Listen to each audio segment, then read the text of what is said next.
આજે અને એક મેનેજમેન્ટ આપણી સાથે વિક્રન એન્જિનિયરિંગના CMD राकेश मार्केडकर अपनी साथ जोड़ाई गया है। राकेश जी, स्वागत है आपका CNBC बाज़ार पर। और सबसे पहले अगर जानना चाहे तो वर्किंग कैपिटल सिनारियो अभी कैसा है, क्योंकि आपने जो फंड रेस किया है उसका आधा हिस्सा आप जो है वो वर्किंग कैपिटल को इम्प्रूव करने के लिए डाल रहे हैं, तो वर्किंग कैपिटल के फ्रंट पे अभी सिनारियो क्या बन रहा है? फर्स्ट ऑफ ऑल बहुत बहुत धन्यवाद और इस चैनल पर बुलाने के लिए। और आज बहुत अच्छा दिन है हमारे लिए। हम 9 साल की मेहनत के बाद जो हमारा सपना था 10 साल के अंदर लिस्टिंग करना है, आज मुझे बहुत खुशी है आज हमारी लिस्टिंग हुई है कंपनी की। ये जो IPO फंड है उसका पूरा यूटिलाइजेशन हमारा वर्किंग कैपिटल में ही है। जो हमारा ग्रोथ ट्रैजेक्टरी ग्रोथ हम जो 3 साल से हम जो दे रहे हैं और जो हम प्रॉफिटेबिलिटी दे रहे हैं, तो अभी क्या होता है कि हम स्टैग्नेशन पे आ गए थे, क्योंकि हम लोग अगर हमको 1000 करोड़ से आगे बढ़ना है तो हमको IPO का में जाना था और वर्किंग कैपिटल के लिए हम IPO में गए हैं। इस फंड का यूटिलाइजेशन हम मेजॉरिटी वर्किंग कैपिटल रहेगा और थोड़ा बहुत जनरल कॉर्पोरेट एक्सपेंसेस हैं उसमें रहेगा। हमारा पूरा उद्देश्य है कि कंपनी को अच्छा ग्रोथ दें, अच्छे नए ऑर्डर जो हम अभी कॉन्फिडेंटली बिड कर सकते हैं। बड़े साइज़ के ऑर्डर 1000 से 1500 करोड़ के साइज़ के ऑर्डर हम ला सकते हैं, जो काफ़ी अच्छी पाइपलाइन दिख रही है जिसमें हम अपना ऑलरेडी क्वालिफाई हो रहे हैं। तो वो इंक्वायरीज़ हैं हमारा, अभी हम कॉन्फिडेंटली आगे बढ़ेंगे। और जहाँ तक हमारा ग्रोथ का सवाल है, जो हम 3 साल से ग्रोथ दे रहे हैं उससे काफ़ी बेटर ग्रोथ आने की उम्मीद है, क्योंकि जो सबसे बड़ा कंस्ट्रेंट हमारा वर्किंग कैपिटल था वो अभी IPO से दूर हो रहा है। दूसरा जो है कि आपने प्रश्न पूछा वर्किंग कैपिटल साइकिल, तो वर्किंग कैपिटल साइकिल हमारा डेफिनेटली अभी इम्प्रूवमेंट होगा और हमारा नीट वर्किंग कैपिटल हम 120 डेज़ का जो है उसको मेंटेन करेंगे और धीरे धीरे उसमें और इम्प्रूवमेंट लाएंगे over a period of 6 to 8 month cycle जो है।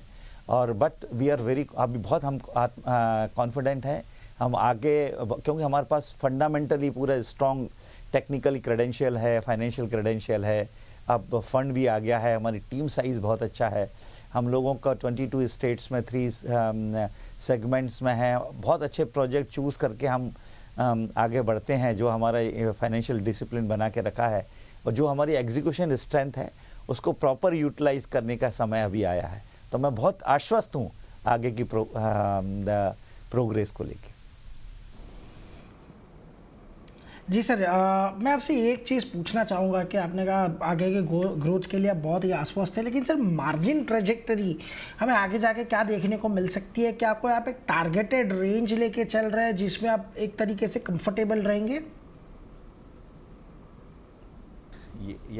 तो हम लोगों को क्या है कि मेजर फोकस हमारा पावर सेगमेंट में है, वो sub station transmission line and power distribution के प्रोजेक्ट, उसके साथ साथ ही सोलर पावर के प्रोजेक्ट्स में हम लोग अभी बिड कर रहे हैं और काफ़ी अच्छे रिजल्ट भी आने की संभावना है उसमें।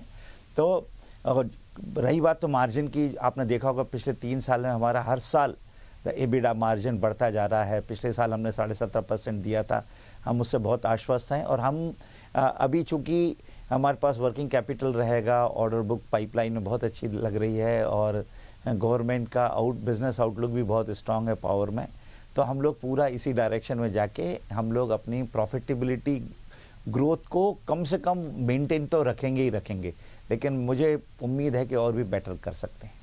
जी सर, जैसे आपने बताया मार्जिन ट्रेजेक्टरी यहाँ से अच्छी दिख रही है, ऑर्डर बुक जो है वो अच्छी आती दिख रही है, वर्किंग कैपिटल अभी स्ट्रांग होते दिख रहे हैं, तो आगे जाके अगर ये साल की बात करें रेवेन्यू आउटलुक क्या रहेगा सर? अभी चूँकि अभी हम H1 हमारा होने वाला है और अगले महीने में ही हमारे पूरे H1 के फिगर्स सामने आ जाएंगे। हम ग्रोथ के लिए बहुत आश्वस्त हैं और ऑर्डर बुक भी अच्छा है, तो रेवेन्यू में बहुत अच्छा आपको ग्रोथ देखने को मिलेगा। एग्जैक्टली क्वांटिफाई अभी मैं नहीं कर सकता, उसके लिए तो अपने को जस्ट 1 महीना और वेट करना पड़ेगा जब हमारे H1 के रिजल्ट्स आ जाएंगे। लेकिन मेरे इन्वेस्टर्स को काफ़ी अच्छी खुशखबरी मिलने वाली है। जी राकेश सर, शुक्रिया हमारे साथ जुड़ने के लिए, सारी डिटेल्स शेयर करने के लिए, और all the best for future sir. तो जे रीते જોઈ રહ્યા